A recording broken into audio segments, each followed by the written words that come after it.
La quarantaine est révolue, Blandine s'est lancée dans l'élevage de volailles il y a 10 ans. Comme beaucoup de femmes d'ailleurs, elle a été d'abord tentée par le commerce. Si tout le monde va au marché, qu'est-ce qu'on va prendre pour aller au marché? Donc moi j'ai choisi l'élevage. Le poulet peut aller au marché et les autres femmes vont vendre. Aujourd'hui, si tu as 2000 poulets, que c'est bien traité, tu as au moins 500 000, 600 000 par mois. Pour une femme, ce n'est pas petit. Activité génératrice de revenus, certes, mais le métier d'éleveur est difficile et nécessite organisation et disponibilité. Tout est calculé au niveau des poulettes. C'est une histoire de 4100 francs par sujet. Donc quand tu fais ton programme en fonction de ça, si tu dois prendre 2000, tu dois multiplier 4100 francs par 2000. Donc tu as déjà un budget pour ça. Mais quand on gaspille l'aliment comme ça te fait une perte. Et c'est ce qui fait que souvent on dit qu'il n'y a rien dans l'élevage, c'est comme ça. Si tu ne suis pas tout ça de près, tu vas toujours te plaindre. Il faut être organisé pour le faire. Courageuse et optimiste, Blandine Bla compte agrandir sa ferme et faire partir des grands opérateurs du secteur de la volaille. Cette femme est l'un des modèles que la Fédération ivoirienne des petites et moyennes entreprises, FIPME, veut promouvoir. L'organisation encourage l'entrepreneuriat féminin à travers le renforcement de capacités. Concrètement, il nous est conseillé de pouvoir gérer une activité en tenant compte de la réalité du terrain. Au niveau des finances, la gestion des factures, comment est-ce qu'il faut faire pour se faire un bénéfice, pour pouvoir payer le personnel qui est en place. Et puis bon, demain aussi, pouvoir investir dans d'autres activités. Il faut savoir faire le bilan, il faut noter tout le temps ce qui rentre, même tes déplacements et tout. Il ne faut pas confondre l'argent de l'entreprise avec l'argent de ta poche.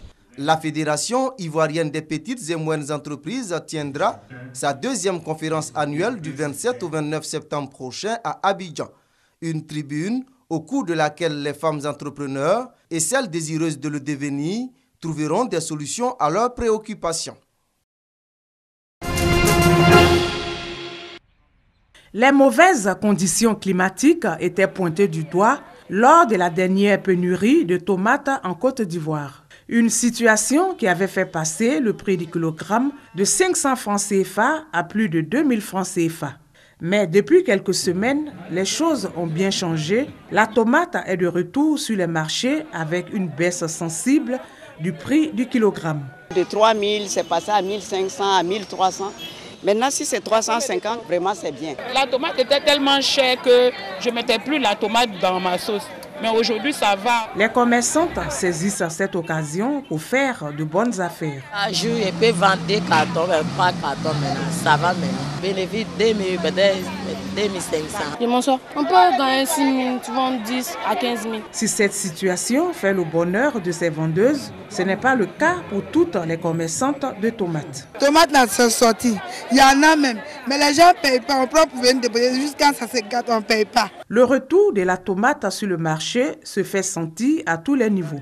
C'est le cas dans ce restaurant qui, pendant un moment, n'a pas servi de sauce tomate à sa clientèle. Dans le mois passé, il n'y avait pas de tomate sur le marché. Et les clients viennent demander sauce tomate. Il n'y a pas de sauce tomate. Il y a d'autres mecs qui se fâchent contre nous ici.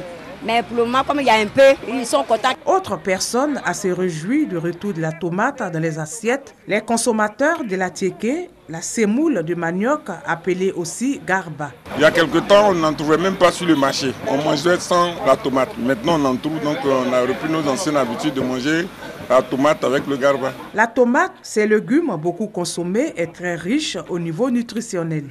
On en trouve plusieurs variétés. Et sa culture se fait généralement dans les villes de l'intérieur. Ça vient de Boaké, Yamsokro, Bondoukou, Nguebonoa, tout ça. Présentement, on prend le kilo à 250, 300.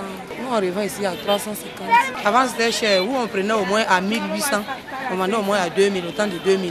Selon les vendeuses et autres amateurs de tomates, une place de choix doit être accordée à sa culture en Côte d'Ivoire pour une présence plus régulière sur le marché d'un aliment qui, comme le montrent ces images, fait le bonheur de bien de consommateurs. À l'entrée de la ville de Guibérois, c'est un site qui suscite aujourd'hui l'intérêt des autorités élues locaux. Il y sera construit un foyer pour jeunes filles, entièrement financé par l'association des filles de Guibérois résidant en France. Le projet se veut une réponse à l'inflation de grossesse en milieu scolaire, phénomène qui touche aussi la ville de Guibérois. Nous invitons tous les cadres de Guibérois. Chacun peut apporter sa petite contribution. Tu peux ramener un voyage de sable, une brouette de sable, une brouette de gravier. Ce sera toujours une contribution. Guibérois ne dispose pas de structure d'accueil pour jeunes filles scolarisées.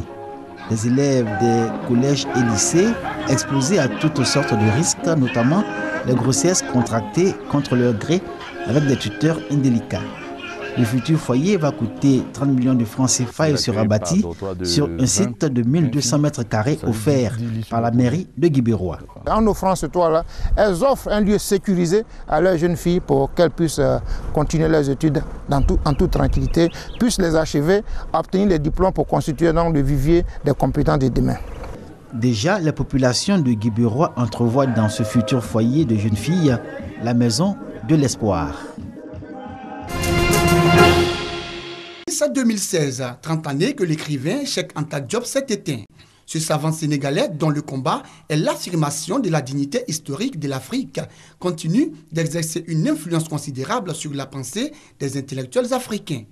L'œuvre de Cheikh Anta Diop et la Renaissance africaine était au centre d'une conférence débat animée par Dr Cissé Chekna, maître assistant au département d'histoire à l'université Félix Houphouët-Boigny. Son œuvre nous invite justement à explorer de nouveaux horizons cognitifs, porteurs de sens pour la Renaissance africaine. Et donc il me semble important aujourd'hui, au moment où l'Afrique cherche à se réinventer, au moment où l'Afrique cherche à définir une pensée qui soit ajustée à l'action, il est vraiment important que des hommes comme Cheikh Anta Diop soient connus, soient enseignés, pour nous permettre de pouvoir articuler le présent et le passé, pour pouvoir mieux féconder l'avenir. Cette conférence débat a été l'occasion d'une rencontre entre intellectuels et un partage d'expériences. Elle a vu la participation des personnalités du monde de l'art et de la littérature.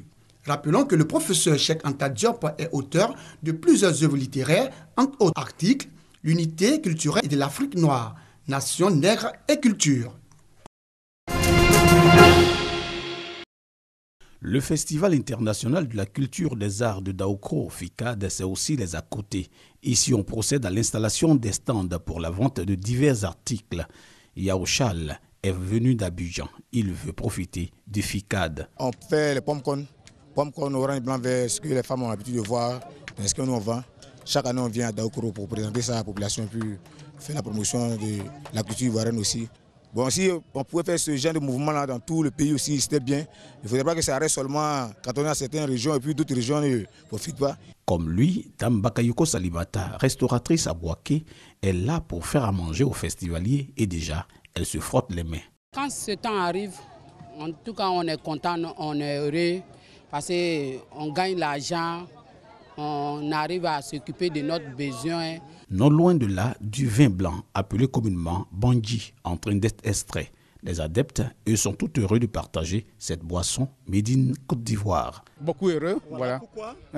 Parce que Festival Carnaval, ça réunit toute la population de Daoukro. Vous voyez, nous sommes en train de partager un peu de Bandji. Voilà, ça réunit tout le monde. On est en train de causer. Nous sommes beaucoup en joie. La fête, ça renforce tous les liens. Le FICAD, c'est aussi un moment de retrouvailles et de partage. À côté des grandes entreprises qui accompagnent l'événement, se trouvent les petites et moyennes entreprises qui essaient de se frayer un chemin, comme pour dire que tout le monde a sa place au FICAD. L'épidémie d'Ebola risque de refaire surface en Sierra Leone et au Libéria. Dans ces deux pays, la situation sanitaire pose problème.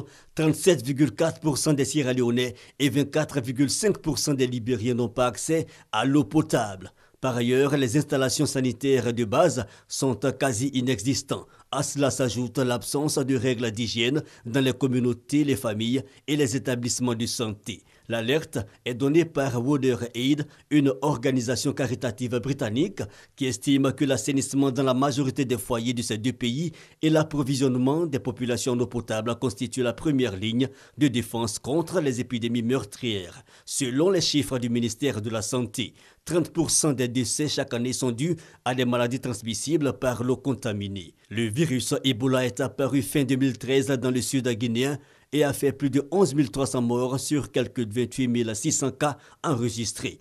Plus de 99% dans 3 pays voisins, Guinée équatoriale, Sierra Leone et Libéria.